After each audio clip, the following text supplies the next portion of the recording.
आज हम समाजशास्त्र के एक अहम पेपर इंडियन सोसाइटी से रिलेटेड एक टॉपिक है नारी। वास्तव में नारी कहते ही हमारे पारंपरिक भारतीय समाज का वो दृष्टिकोण आता है जिसको समाज में बहुत अधिक स्ट्रांग नहीं मानते थे। बात अलग है कि वैदिक काल में नारियों की स्थिति बहुत अच्छी थी, लेकिन उत्तर वैदिक काल और बाद के कालों में नारी की दशा शोचनीय थी।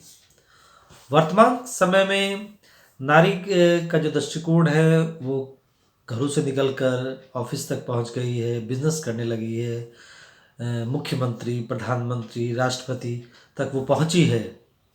लेकिन फिर भी आज भी नारी की दशा बहुत अच्छी नहीं कही जा सकती। नारी को समझने के लिए एक वर्ड है नारी, नारित्व और नारीता। नारी वर्ड वास्तव में बायोलॉजिकल वर्ड है। बायोलॉजिकल यानी एक डिफरेंट टाइप का स्ट्रक्चर उसको नारी बनाता है। एक बायोलॉजिकल स्ट्रक्चर के आधार पर एक नारी है, एक पुरुष है, वो भगवान ने बनाया है। उसमें किसी तरह का कोई कंफ्यूजन नहीं। नारी वह है जिसका शरीर इस तरीके का होता है, पुरुष वह है जिसका शरीर इस तरीके का होता है। दूसरा वर्ड है नारित्व। एक तरह के सोशल वर्ड है, यानी समाज द्वारा स्थापित किया गया है। नारी, तुम कमजोर हो, तुमको धीरे चलना चाहिए, तुमको धीरे बोलना चाहिए, तुमको देर से घर नहीं आना चाहिए, तुमको लड़कों वाली खेल नहीं खेलने चाहिए, तुमको गुड़िया से खेलना चाहिए, तुमको खाना बनाना सीखना चाहिए, तुमको ये करना चाहिए, तुमको वो करना चाहिए।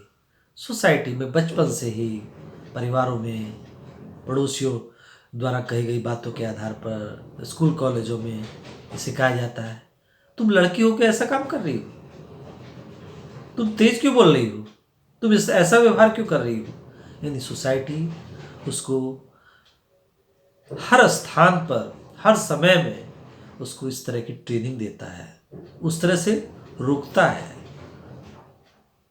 लड़की द्वारा किए गए, नारी द्वारा किए गए कार्यों के लिए करने की तरफ प्रेरित करता है, लड़कों वाले कामों को करने से रोकता है। समाज इस रूप में उसको डेवलप करता है, जैसा कि वर्तमान समय में या हमारे पारंपरिक भारतीय समाज में भी इस तरह की बातें देखने में आती है। ऐसा नहीं कि भारत में ही ये दृष्टिकोण है, संसार के अनेक स्थानों पर लगभग ऐसा ही दृष्टिकोण दिखाई पड़ता है, सुनाई पड़ता है, महसूस किया जाता है। चाहे वो मीडिया चैनल्स के जरिए, न्यूज चैनल के जरिए, पिक्चर्स के जरिए हमको किसी न किसी रूप में लगभग यही दृष्टिकोण दिखाई पड़ता है। बात आती है तीसरा वर्ड नारीता या नारीवाद, जो कि वर्तमान समय का दृष्टिकोण, अर्थात नारी और पुरुष छोटे या बड़े नहीं हैं, नारी और पुरुष दोनों बराबर हैं। ये कंसेप्ट वर्तमान समाज में धीरे धीरे डेवलप हो रहा है। यानी नारी के बिना पुरुष नहीं और पुरुष के बिना नारी नहीं। कोई भी काम करना है तो नारी का होना जरूरी है, पुरुष का होना जरूरी है, अर्थात दोनों इक्वल हैं, समान है, समान व्यवहार उनके साथ होना चाहिए, किसी तरह का अंतर नहीं होना चाहिए। ये चीज़ संसार के अनेक स्थानों पर भारत में धीरे धीरे डेवलप हो रही है। लेकिन एक इसके साथ जो नारीवाद वाला दृष्टिकोण है, वो दृष्टिकोण काफ़ी हद तक, यहाँ तक तो ठीक है, नारी पुरुष बराबर है, लेकिन अगर ये कह दिया जाएगा नारी पुरुष से श्रेष्ठ है, प्रॉब्लम वहीं से क्रिएट होगी। जैसा कि अभी तक के कहा जा रहा है कि पुरुष नारी से श्रेष्ठ है, पुरुष नारी से श्रेष्ठ है, इसीलिए नारी मुक्ति आंदोलन चलते रहते हैं, बहुत दिनों से चल रहे हैं, अब भी चल रहे हैं। लेकिन अगर ये हो जाएगा कि नारी पुरुष से श्रेष्ठ है, तो हो सकता है कुछ दिनों बाद पुरुष मुक्ति आंदोलन चले। ये स्थिति दिखाई दे रही है, महसूस हो रही कुछ देशों में। अब बात यहां पर आती है कि पितृसत्तात्मक मूल्यों एवं संस्थाओं पर आधारित होने के कारण महिलाओं को अच्छी, बिल्कुल सबसे अच्छी होनी चाहिए, आज्ञाकारी, सबका कहना मानने वाली होनी चाहिए, और त्याग करने वाली, मतलब त्याग पुरुष नहीं नारी करे, वो बेटी हो, वो बहू हो और पत्नी हो। इस रूप में उसको देखा जा रहा है। National profile of women health and development 2000 की रिपोर्ट ये कहती है कि महिलाओं की परिवार और समाज में स्थिति मुख्यतः देश के विभिन्न क्षेत्रों की सामाजिक, सांस्कृतिक, राजनीतिक, धार्मिक और भौगोलिक कारकों से निर्धारित होती है। इसके साथ ही साथ अगर हम भारत के संदर्भ में ये भी दृष्टिकोण देखें कि भारत में नारी को इतनी इम्पोर्टेंस वर्तमान समय में पिछले 100 साल में 200 सालों में नहीं दी जा रही है। यही कारण है कि हर किसी को जन्म के समय लड़का चाहिए, क्योंकि पितृयज्ञ हिंदू पारंपरिक व्यवस्था में पितृयज्ञ की बात जो कि यानी लड़का ही होना चाहिए। लड़का होगा तो वंश चलाएगा, पितृ से ऋण कराएगा, यानी इसके लिए लड़का जरूरी है। यही कारण है कि बहुत सारे भारत के स्टेट्स में, राज्यों में जैसे जन्म लेती थी नारी, लड़की, और उसको वहीं पर मार दिया जाता था। कन्या भ्रूण हत्या के अनेक केस दिखाई पड़ते थे, जिसके कारण अनेक तरह की प्रॉब्लम्स थी। अगर हम आंकड़े देखते हैं तो 1901 में 972 1000 पुरुषों पे, 11 में 964, 21 में 955, 31 में 950, 945, 946, 941, 930, मतलब 2001 में 933। इसी तरह से 2011 में 1064 पुरुषों पे 1000 नारी, यानी कहने का मतलब 100 सालों में अगर हम यहाँ देखते हैं 100-110 सालों में लगातार नारी और पुरुष का जो अनुपात है उसमें पुरुषों की संख्या ज़्यादा है, नारी की संख्या कम है। अगर नेशनल प्रोफाइल ऑफ वीमेन के अनुसार हम स्त्रियों की दशा की बात करते हैं तो उससे समझ में आता है कि पहली बात है संपत्ति एवं संसाधनों में उसका उत्तराधिकारी न मानना है। वो ठीक है कि कानून बन चुका है, सब बात है, लेकिन संपत्ति और संसाधनों में उसको आज भी उस रूप में उत्तराधिकारी नहीं माना जाता जिस रूप में उसको होना चाहिए। ये माना जाता है कि वो क्या करेगी संपत्ति का, पुरुष है तो पुरुष देखेगा, पुरुष कल्याण करेगा, पुरुष सोचेगा। दूसरा जो बातें हैं नारी को दबाने के लिए, नारी को अपने अंडर में रखने के लिए, पर्दा प्रथा, वो बात अलग है कि वर्तमान समय में पर्दा प्रथा लगभग समाप्त सी हो गई है, लेकिन किसी न किसी रूप में पर्दा प्रथा आज भी विभिन्न धर्मों के लोगों द्वारा व्याप्त है। जैसे रिवाजों द्वारा स्त्रियों को समाज से अलग करके घरेलू जीवनचर्या तक सीमित कर दिया है। वो घर के काम करे, हालांकि नारी आज ऑफिस जाने लगी है, लेकिन ऑफिस जाने के बाद भी वो घर का काम करती है। घर का सारा काम उसके द्वारा ही किया जा रहा है, यानी नौकरी करने के बावजूद भी जो घरेलू है, घर में रहती हैं, वो तो करती हैं, लेकिन नौकरी करने वाली भी महिलाएं ज़्यादातर पुरुषों की तुलना में नारी ही काम करती है। दूसरा पॉइंट है रीति रिवाजों और आदर्शों द्वारा उसका समाजीकरण किया जाता है। उसको इस तरह से ट्रेंड किया जाता है, इस तरह से उसके कार्य करने के लिए उसका सोशलाइजेशन किया जाता है कि वो एक आदर्श है, उसको ऐसे ऐसे काम करने चाहिए जिससे बच्चों पे असर पड़े। अब बच्चों पे माता का ही असर पड़ेगा, पिता का नहीं पड़ेगा, लेकिन नहीं ऐसा है।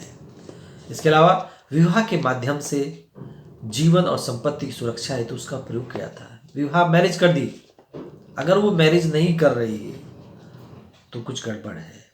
पुरुष नहीं कर रहा तो कोई बात नहीं, लेकिन अगर वो मैरिज नहीं कर रही तो वो अच्छी नहीं है, उसको तिरछी निगाहों से देखने लगती सोसाइटी। यानी यहाँ पर ये बताता है नेशनल प्रोफाइल ऑफ वुमेन कि विवाह के माध्यम से उसके जीवन और संपत्ति की सुरक्षा, उसकी सुरक्षा करे, घर का ध्यान रखे, वो संपत्ति का ध्यान रखे, संपत्ति की सुरक्षा के लिए, मालिक नहीं सुरक्षा के लिए उसको रख दिया गया। एक इम्पॉर्टेंट बात जो युगों युगों से चली आ रही है, मासिक धर्म संबंधी मान्यताएं। ऐसा माना जाता है कि मासिक धर्म के कारण वो अपवित्र है, कामों में भाग नहीं ले सकती। इस पे जीएस गुरिया साहब ने भी अपना दृष्टांत दिया है, जबकि वो मानते हैं ये अपवित्रता की जो बात है मासिक धर्म की, ये तो एक बायोलॉजिकल प्रोसेस है, इसमें अशुद्धता की बात कैसे है? अर्थात ये अशुद्धता की नहीं, लेकिन नेशनल प्रोफाइल रिपोर्ट ये कहती है कि मासिक धर्म संबंधी मान्यताओं के कारण उसको उस पीरियड में अपवित्र मानने की बात कही जाती है। वो एक तरह से शरीर के प्रति लज्जा बोध की प्रकृति, उसके शरीर का स्ट्रक्चर सोसाइटी में उसको इस रूप में डेवलप किया जाता है ताकि उसको लज्जा आए। छोटी उम्र में शादी, पहले छोटी उम्र में शादी होती थी, आज भी छुपे तौर पर खासकर निम्न क्लास सोसाइटी में, लो क्लास सोसाइटी में आज भी छोटी उम्र में शादी इसलिए की जाती ताकि टेंशन खत्म हो जाए, जिम्मेदारी खत्म हो जाए। केवल महिलाओं के लिए कठोर और पुरुष व्रत, मतलब पुरुषों की देखभाल करने के लिए व्रत रखे गए हैं। ये व्रत उनको एक तरह से नियंत्रित करने के लिए स्त्री का मूल्यांकन विवाह और परिवार, विशेषकर कई पुत्रों की मां के रूप में सीमित कर दिया गया है। वो पुत्रों की मां के रूप में अधिक स्ट्रांग है। अगर पुत्री को जन्म दिया तो वो स्ट्रांग नहीं है, अर्थात उसकी जो पहचान है पुत्रों के कारण है। ये रिपोर्ट काफी हद तक कई बातें इंगित करती है जिसके आधार पर हम नारी के बारे में जान सकते हैं। कुछ ऐसी प्रॉब्लम्स हैं जो वर्तमान समय में हमको दिखाई पड़ती है, जैसे खासकर मैरिज के समय में दहेज। दहेज किस समय प्रथा बना ये कहना बहुत मुश्किल है, लेकिन एक ऐसा काल था जिसमें नारी और पुरुष के बीच विवाह के समय एक राशि दी जाती थी। वो राशि दोनों तरफ से दी जाती थी, यानी एक नया जोड़ा मैरिज करे, लेकिन समय के साथ साथ वो एक तरफा हो गई और विशेष रूप से महिलाओं के तरफ से ही वो दिया जाने लगा, खासकर हिंदू समाज व्यवस्था में, मुस्लिम समाज व्यवस्था में, यानी दहेज एक समस्या बनी। 1961 में भारत में इसके खिलाफ एक कानून भी बना, लेकिन कानून बनने के बाद भी आज भी भारत में दहेज दिया जाता है, दहेज लिया जाता है। अगर कोई परिवार दहेज नहीं भी देता, लेकिन अगर सोसाइटी को पता चल जाता है तो उस चीज में कमी मानते हैं, कुछ गड़बड़ी मानते हैं। आज कानून बनने के बाद भी लोग दहेज लेते हैं, देते हैं, यानी कानून का भी डर नहीं, क्योंकि इसके साथ जुड़ा हुआ है प्रथा। तो एक समस्या वर्तमान समय में विकराल रूप धारण किए हुए है।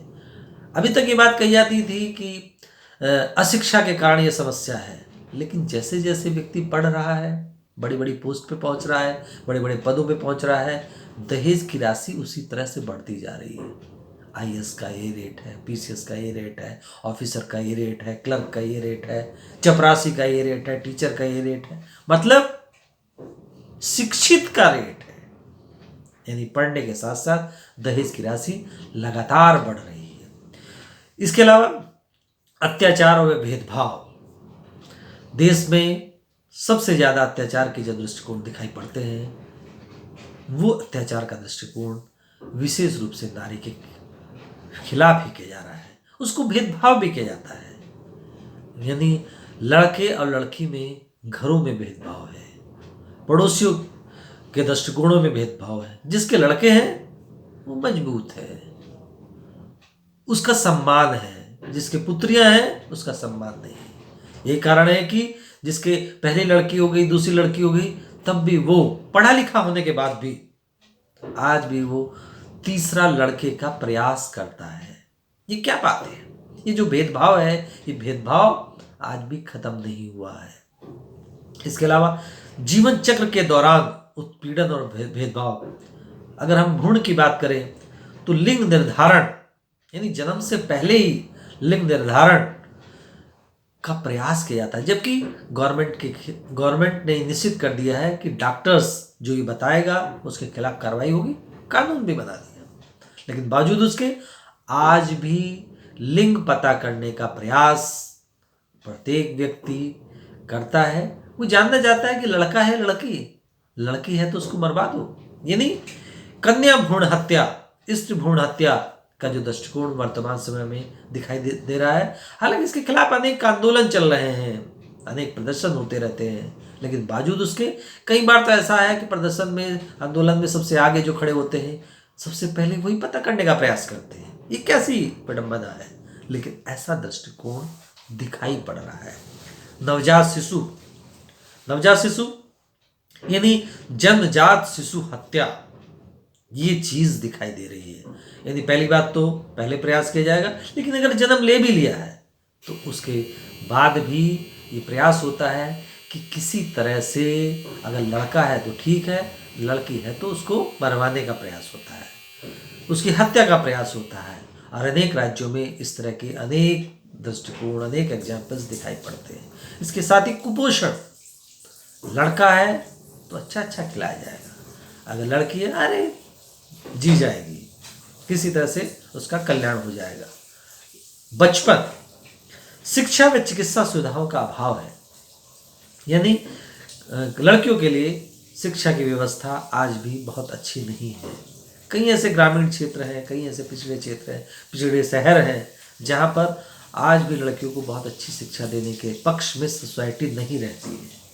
चिकित्सा की सुविधाओं का अभाव है, जो कि चिकित्सा की सुविधाएं उतनी अच्छी उनको नहीं दी जाती, उनके लिए इतनी अच्छी सुविधाएं नहीं प्रस्तुत की जाती जितना कि लड़कों के लिए की जाती है। यौन उत्पीड़न की समस्या, यौन उत्पीड़न पग पग पर, स्थान स्थान पर, प्रत्येक स्थान पर यौन उत्पीड़न देखा जाता है, चाहे वो किसी रूप में देखा जाए, चाहे वो छोटी लड़कियों के साथ देखा जाए, टच करके देखा जाए, जो बैड टच के रूप में दिखाई पड़ता है। इसके अलावा शारीरिक हिंसा जो घरों में देखी जाती है, आसपास के लोगों में देखी जाती है, ये दृष्टिकोण भी दिखाई पड़ता है। बचपन के समय में जो एक पर्टिकुलर एज के बाद ही स्टार्ट हो जाता है, किशोरावस्था जब आती है उस समय कम आयु में विवाह, जैसा कि मैंने अभी कहा था, कम आयु में विवाह इसलिए कर दिया जाता है टेंशन फ्री हो जाए, किसी तरह का टेंशन नहीं रहेगा, जिम्मेदारी पूरी हो जाएगी। इसलिए हमारे समाजों में, पिछड़े समाजों में और मध्यम श्रेणी के समाजों में भी कम एज में मैरिज, कम आयु में मैरिज कर दी जा रही है। कई ऐसे प्रोग्राम्स होते हैं, उसमें प्रोग्राम्स कुछ साल पहले अभी दैनिक जागरण द्वारा एक कार्यक्रम कराया गया था इसी संबंध में कि छोटी एज में मैरिज नहीं होनी चाहिए। कई ऐसे एग्जाम्पल उस समय समझ में आए कि जो घरों में काम करने वाली बाई हैं, इनके बच्चे की मैरिज 12-12, 15-15 साल की एज में हो जाती हैं, लेकिन इसकी खबर नहीं होती, इसकी सूचना नहीं होती, बाद में पता चलता है, उस समय स्थिति में उसको दबा दिया जाता है। यानी ये बातें उस छोटे से सेमिनार में दैनिक जागरण के पता चली। इसके साथ ही शीघ्र गर्भधारण, यानी मैरिज हो गई, छोटी एज में मैरिज हो गई और तुरंत बच्चे का प्रयास किया गया, जब उसका शरीर इस लायक भी नहीं है कि वो जीवन यापन कर सके, उस शरीर के लिए तैयार हो, ऐसी स्थिति में उसको गर्भ धारण करने के लिए कहा जाता है। और यही कारण है कि कई स्त्रियां इस पीरियड में शरीर कमजोर होने के कारण मर जाती हैं, लेकिन ये चीज़ें की जाती हैं। किशोरावस्था में यौन हिंसा का दृष्टिकोण भी देखने में आता है कि इच्छा नहीं, लेकिन या सोसाइटी उसको यौन हिंसा का वो शिकार होती है। घरेलू हिंसा, घरों में लड़कियों को प्रताड़ित किया जाता है, उनको तमाम तरह के व्यवहारों से परेशान किया जाता है। ये हिंसा छोटी छोटी लड़कियों के साथ घरों में की जाती है, उसका विरोध नहीं कर पाती। बहुत पहले एक वर्कशॉप हुई, उस वर्कशॉप में इस तरह का दृष्टिकोण आया कि IPS अधिकारी ने एक ऐसा एग्जाम्पल दिया कि किसी घर में उसके भाई द्वारा उसका बलात्कार किया गया, लेकिन उस बात को दबा दिया गया। इस तरह के एग्जाम्पल छिपे तौर पर अनेक घरों में दिखाई पड़ते हैं। इसके अलावा दहेज उत्पीड़न के कारण समय समय पर नारी को परेशान किया जाता है। अब तुम इतना पैसा लाओगी, अगर नहीं लाओगी तो ये हो जाएगा, अगर तुमने ऐसा नहीं किया तो ये हो जाएगा। और समय से ये केवल छोटी फैमिली में नहीं, बड़ी बड़ी फैमिली में। बहुत पहले किसी बड़े MP के घर में इस तरह के एग्जाम्पल्स भी दिखाई पड़े, यानी हमारे जो देश का जो सांसद है उनके घरों में भी इस तरह के एग्जाम्पल देखने में आए, जिसके कारण तमाम तरह के चीज़ें सोसाइटी उसको सीखती है, उसी तरह के व्यवहार को करती है। बांझपन, लड़का पैदा करने में असफलता, ये भी एक समस्या है। यानी जबकि पता है कि बायोलॉजिकल रूप से कि लड़का पैदा करने के लिए जिम्मेदार जो क्रोमोसोम्स है वो पुरुष के हैं, लेकिन उसके लिए जिम्मेदार माना जाता है नारी को। छोड़ दिया जाना, ये एक बहुत बड़ी समस्या है कि नारी को विवाह करने के बाद छोड़ दिया जाता है क्योंकि उनको वो अच्छी नहीं लगती। ऐसी स्थिति में ऐसे एग्जाम्पल दिखाई पड़ते हैं जिसके कारण उस नारी की स्थिति शोचनीय दिखाई पड़ती है। ओझागिरी का शिकार पढ़े लिखे समाज में भी आज भी जब कोई प्रॉब्लम आती है, कोई समस्या आती है, चाहे वो लड़का या लड़की पैदा करने पर के कारण या शरीर परिवारों में तनाव के कारण, तो वो नारी उन ओझाओं के पास जाती है कि वो समस्या का समाधान कर देंगे, जबकि उनको पता है कि वो समाधान नहीं करेंगे। लेकिन आज पढ़े लिखे समाज में भी ओझागिरी का शिकार ही नारियाँ हो जाती है। वो ओझा तंत्र मंत्र करके नारी के साथ बलात्कार करते हैं। लेकिन इस तरह के एग्जाम्पल आज भी हमको दिखाई पड़ जाते हैं। उच्च प्रसव, मातृ मृत्यु, मना कर दिया कि ये गर्भ धारण नहीं कर सकती, लेकिन उसके बावजूद भी उसको प्रेशराइज किया जाता है और यही कारण है कि कई माएँ मर जाती हैं और ये चीज़ें लगातार चल रही हैं। ये तो पीरियड किशोरावस्था, लेकिन एक पीरियड है वृद्धावस्था का और इन विधवाओं की जो स्थिति है उनका परित्याग कर दिया जाता है। हालांकि 1856 में विधवा पुनर्विवाह अधिनियम बना, लेकिन उसके बावजूद भी, हालांकि उसमें काफ़ी सुधार भी हुआ, लेकिन उसके बावजूद आज भी विधवाओं की स्थिति बहुत अच्छी नहीं। वो विधवा अगर किसी पुरुष से बात करती है तो उसको गलत माना जाता है, उसको गलत निगाहों से देखा जाता है। इसी तरह वृद्धाओं की स्थिति भी शोचनीय है। उन्हें उपेक्षा का शिकार होना पड़ता है, भावनात्मक रूप से उनका उपेक्षा की जाती है, सामाजिक और आर्थिक रूप से उनकी उपेक्षा की जाती है। ये चीज़ हमको समय समय पर देखने में आती है। इसके अलावा मारना पीटना, स्त्रियों के साथ मारना पीटने की घटनाएं, अनेक घटनाएं ऐसी होती हैं जो अक्सर होती रहती हैं, जिसको सोसाइटी अक्सर दबाने का प्रयास करती है।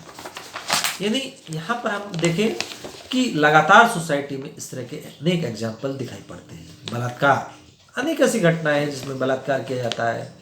उस चीज़ की रिपोर्ट कहीं की हो जाती, कहीं नहीं होती। जैसे एसिड अटैक, वर्तमान समय में एसिड अटैक की अनेक घटनाएं होती हैं जिसपे अनेक ऐसे कार्यक्रम भी बनाए गए, फिल्म भी बनी, लेकिन उसके बावजूद भी एसिड अटैक वर्तमान समय तक बंद नहीं हुए। घर और सार्वजनिक स्थानों पर, कार्यस्थलों पर यौन उत्पीड़न का दृष्टिकोण दिखाई पड़ता है।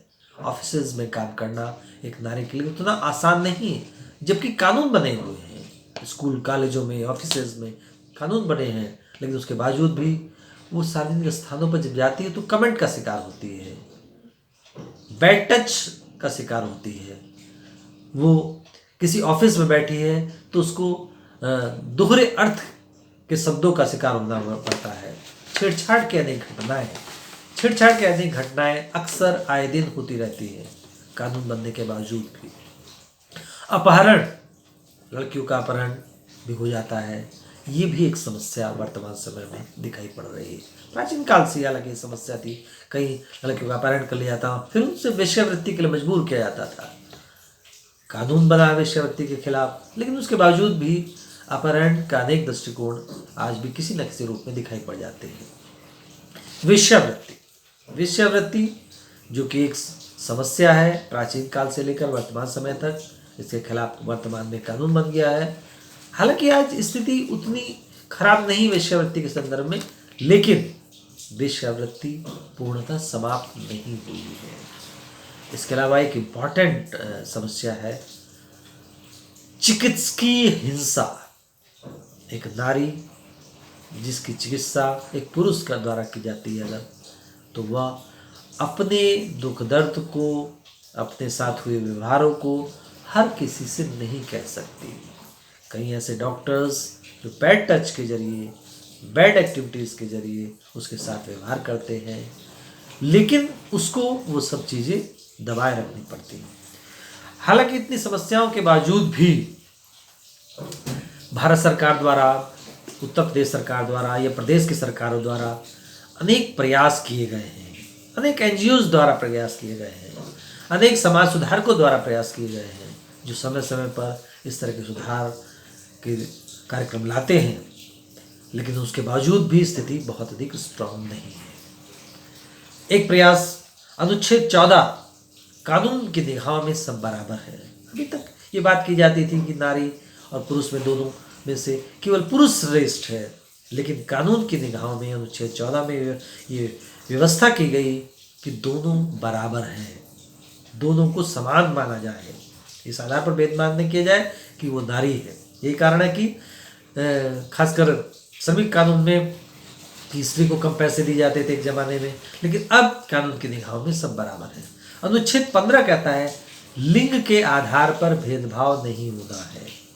अनुच्छेद 15-14 से मिलता जुलता है, यानी लिंग के आधार पर कहीं पर भी कोई भी भेदभाव नहीं किया जाएगा, पुरुष और नारी को समान माना जाएगा। अनुच्छेद 16, रोजगार के अवसरों में समानता। ऐसा नहीं कि पुरुष को ज़्यादा मिलेगा, नारी को कम मिलेगा रोजगार, दोनों को बराबर मिलेगा, ये अनुच्छेद 16 कहता है। अनुच्छेद 42, महिलाओं के लिए मातृत्व राहत है। वर्तमान समय में भी इसके लिए व्यवस्था की गई कि 6 महीने की उसको मैटरनिटी लीव मिलेगी, इस तरह का प्रावधान किया गया। ऐसी स्थिति में उसकी तनख्वाह नहीं काटी जाएगी। तो यह अनुच्छेद 42 में व्यवस्था की गई थी।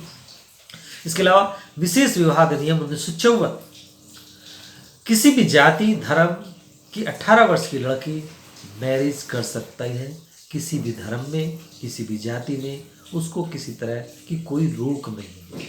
1954 में ये अधिनियम बना, क्योंकि इस अधिनियम के बनने से पहले एक समस्या आती थी कि वो अगर हिंदू लड़की किसी मुस्लिम से भी शादी करना चाहती है या मुस्लिम लड़की किसी हिंदू से करनी चाहती, तो उसको उनके धर्म के लोग परमिशन नहीं देते थे कि ये अवैध है। लेकिन 1954 के विशेष विवाह अधिनियम बनने के बाद वो विवाह भी वैध है।